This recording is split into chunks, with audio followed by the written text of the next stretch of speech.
ಕೊರೆಗಾಂವ್ ವಿಜಯೋತ್ಸವ ಅಂತ ಆಚರಿಸ್ತೇವೆ. ಅಂದರೆ ಕೊರೆಗಾಂವ್ ಅನ್ನುವಂಥದ್ದು ಭೀಮಾ ನದಿ ತೀರದಲ್ಲಿರೋದ್ರಿಂದ ಅಲ್ಲಿ ನಡೆದಂತಹ ಒಂದು ಘಟನೆ ಮತ್ತು ಒಂದು ಯುದ್ಧ ಆದ್ದರಿಂದ ಭೀಮಾ ಕೊರೆಗಾಂವ್ ವಿಜಯೋತ್ಸವ ಅಂತ ಆಚರಣೆ ಮಾಡ್ತೇವೆ. ಅದು 1925ರಲ್ಲಿ ಅಂಬೇಡ್ಕರ್ ಅವರು ಆ ಕೊರೆಗಾಂವ್ ಸ್ಥಳಕ್ಕೆ ಭೇಟಿ ಕೊಟ್ಟಿದ್ರು. ಆ ಸಂದರ್ಭದಲ್ಲಿ ಬ್ರಿಟಿಷರು ನಿರ್ಮಾಣ ಮಾಡಿರುವಂತಹ ಒಂದು ವಿಜಯ ಸ್ತಂಭ, ಆ ವಿಜಯ ಸ್ತಂಭದ ಮೇಲೆ ಆ ಯೋಧರ ಒಂದು ಹೆಸರುಗಳನ್ನು ಕೆತ್ತಲಾಗಿದೆ. ನೀವು ಕೂಡ ಹೋಗಿ ಒಮ್ಮೆ ಅದನ್ನು ನೋಡ್ಬೋದು. ಆ ಸ್ಮರಣಾರ್ಥವಾಗಿ ಇವತ್ತಿನ ದಿನ ಆ ವಿಜಯೋತ್ಸವವನ್ನು ನಾವು ಜನವರಿ ಮೊದಲನೇ ವರ್ಷ, ಹೊಸ ವರ್ಷ ಅಲ್ಲ, ನಮಗೆ ವಿಜಯವನ್ನು ಸಾಧಿಸಿದ ಜಾತಿ ಮತ ಭೇದಗಳನ್ನು ಧಿಕ್ಕರಿಸಿ ಅವರ ಮೂಲಕ ಆ ಭೇದ ಯಾರು ಮಾಡ್ತಿದ್ರು ಅವರನ್ನು ಜಯಿಸಿದಂಥ ದಿನವಾಗಿ ಇವತ್ತಿನ ದಿನವನ್ನು ಆಚರಣೆ ಮಾಡ್ತೀವಿ.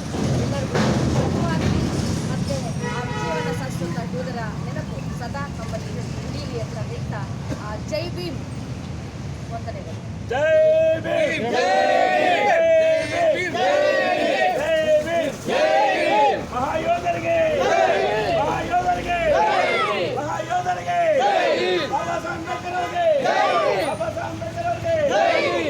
ಅಣ್ಣ ಹಂಗೆ ನಿಂತ್ಕೊಂಡ್ಬಿಡಿ ಎಲ್ಲ ಫೋಟೋನ. ಅಲ್ಲೇ ಇದೆ, ಅಲ್ಲೇ ಅಲ್ಲೇ ಇದೆ, ಹಂಗೆ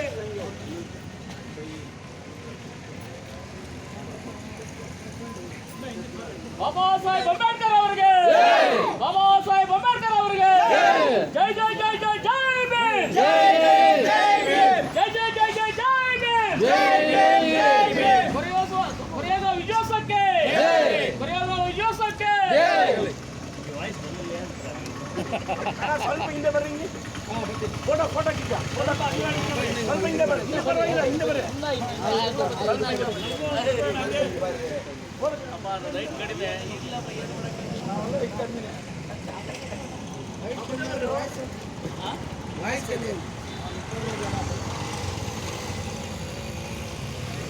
ಬಾಬಾ ಸಾಹೇಬ್ ಅಂಬೇಡ್ಕರ್ ಅವರಿಗೆ, ಬಾಬಾ ಸಾಹೇಬ್ ಅಂಬೇಡ್ಕರ್ ಅವರಿಗೆ, ಮಹಾವೀರರಿಗೆ, ಮಹಾವೀರರಿಗೆ.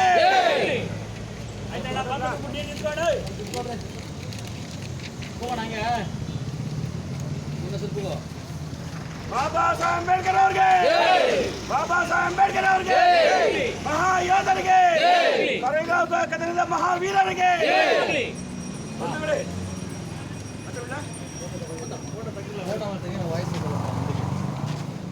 ಹಂಗೆ ಇರಬೇಕು, ಹಂಗೆ ಇರಬೇಕು. ಬರೀ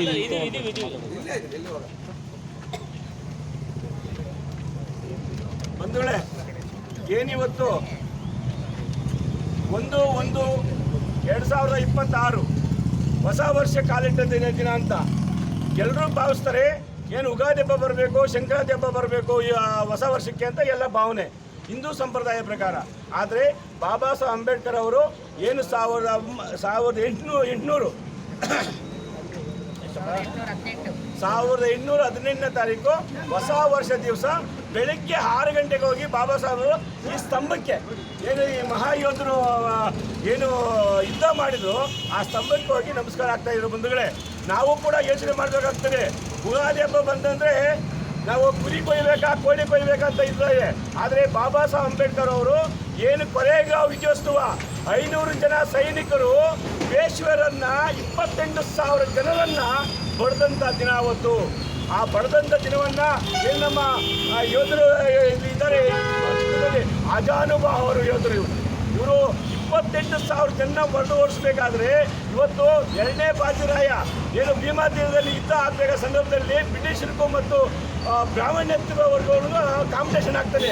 ಆ ಕಾಂಪಿಟೇಷನ್ ಆದ ಸಂದರ್ಭದಲ್ಲಿ ಇವತ್ತು ಯಾರಾದ್ರನ್ನ ಬಡ್ದು ಇಳಿಸ್ಬೇಕು ಅಂತ ಆಲೋಚನೆ ಮಾಡಿದ ಬ್ರಿಟಿಷರು, ನಾವು ಮಾಡ್ತೀವಿ ಅಂತ ಮಹಾರ್ ಜಾತಿಯವರು ನಾವು ಮಾಡ್ತೀವಿ ಅಂತ ಮುಂದೆ ಬಂದಂಥ ದಿನ ಸ್ವಾಮಿ ಅವತ್ತು. ಆ ಮಹಾರ್ ಯುದ್ಧವನ್ನು 500 ಜನ ಹೆಂಗೆ ಬಡ್ದಿರ್ತೀವಿ 28,000 ಜನ ಅಂತ ಹೇಳಿದಾಗ ನಾವು ಬಡಿತೀವಿ, ನಮ್ಗೆ ಆ ಶಕ್ತಿ ಇದೆ ಅಂತ ಪಣ ತೊಟ್ಟಂಥ ಮಹಾಯೋಧರಿಗೆ ಇವತ್ತು ನೆನೆಸುವಂಥ ದಿನ ಇವತ್ತು. ಏನು ಮಹಾರ್ ಇವತ್ತು ಭೀಮಾ ತೀರದಲ್ಲಿ 2ನೇ ಬಾಜಿರಾಯನ ಅಟ್ಟಾಡಿಸಿದಂಥ ದಿನ ಇವತ್ತು ಹೊಸ ವರ್ಷ. ಅದರಿಂದ ಎಲ್ಲರೂ ಕೂಡ ಸಂಘಟನೆ ಮುಖಂಡರುಗಳು ಮತ್ತು ಹಿರಿಯರು ಎಲ್ಲರೂ ಬುದ್ಧಿಜೀವಿಗಳು ಎಲ್ಲರೂ ಕೂಡ ಬಂದಿದ್ದೀರಿ. ಈ ಕಾರ್ಯಕ್ರಮ ಯಶಸ್ವಿಗೊಳಿಸಬೇಕು. ಬಾಬಾ ಸಾಹೇಬ್ ಅಂಬೇಡ್ಕರ್ ಅವರು ಹೊಸ ವರ್ಷಕ್ಕೆ ಯಾಕೆ ನಮನ ಮಾಡ್ತಾ ಇದ್ರು ಅಂತ ಹೇಳಿದರೆ ಇವತ್ತು ವಿಶೇಷ ದಿನ, ಕೊರೆಗಾಂವ್ ವಿಜಯೋತ್ಸವ ದಿನ ಅಂತ ಹೇಳಿ ಎಲ್ಲರೂ ಕೂಡ ಭಾವಿಸ್ತಾ ಇದ್ದೀವಿ. ಆದ್ದರಿಂದ ಕರ್ನಾಟಕ ದಲಿತ ಸಿಂಹ ಸೇನೆ ವತಿಯಿಂದ ವರ್ಷ ಕೂಡ ನಾವು ಆಚರಣೆ ಮಾಡ್ಕೊಂಡು ಬರ್ತಾ ಇದ್ದೀವಿ ಬಂಧುಗಳೇ. ಇವತ್ತು ಹೊಸ ವರ್ಷ ಯಾಕೆ ಆಚರಣೆ ಮಾಡ್ತಾ ಇದ್ವಿ ಅಂದರೆ ಇದೊಂದು ಮಾದರಿ ಅಂತ ಹೇಳ್ಬಿಟ್ಟು ಎಲ್ಲರೂ ಕೂಡ ಮುಖಂಡರು ಕರೆಸಿ ಇವತ್ತು ನಾವು ಇದು ಮಾಡ್ತಾ ಇದ್ದೀವಿ. ಈಗ ಇದೇ ದಿನದಂದು ನಾವು ಅದ್ದೂರಿಯ ಕಾರ್ಯಕ್ರಮ ಮಾಡಬೇಕಂತ ಎಲ್ಲ ಹೇಳಿದಾಗ ಇಲ್ಲ ಸಾಧಾರಣವಾಗಿ ಮಾಡಬೇಕಂತ ಎಲ್ಲ ಮುಖಂಡರು ಸೇರಿ ಇವತ್ತು ಅದ್ದೂರಿತನೇ ಮೆರೆದು ಬಿಟ್ಟಿದ್ದೀವಿ. ಇವತ್ತು ಏನು ಕೊನೆಗ ವಿಜಯೋತ್ಸವ ಮಹಾವೀರರಿಗೆ ಏನು ಪ್ರಾಣವನ್ನು ತೊಡ ಇಟ್ಟು ಇವತ್ತು ನಮ್ಮ ಜಾತಿ ಕೆಚ್ಚು ಹಿಂದೂ ಸಂಪ್ರದಾಯ ಕೆಚ್ಚವನ್ನು ಎತ್ತಿಡಿದಂಥ ಮಹಾನಾಯಕರಿಗೆ ನಮನ ಸಲ್ಲಿಸೋ ದಿನ ಬಂದಿರೋದ್ರಿಂದ ಎಲ್ರಿಗೂ ಬಂದು ಹಾರೈಸಿದಿರಿ, ಕಾರ್ಯಕ್ರಮ ಯಶಸ್ವಿಗೊಳಿಸಿದಿರಿ. ಎಲ್ರಿಗೂ ಜೈ ಭೀಮ್, ಜೈ ಭಾರತ್.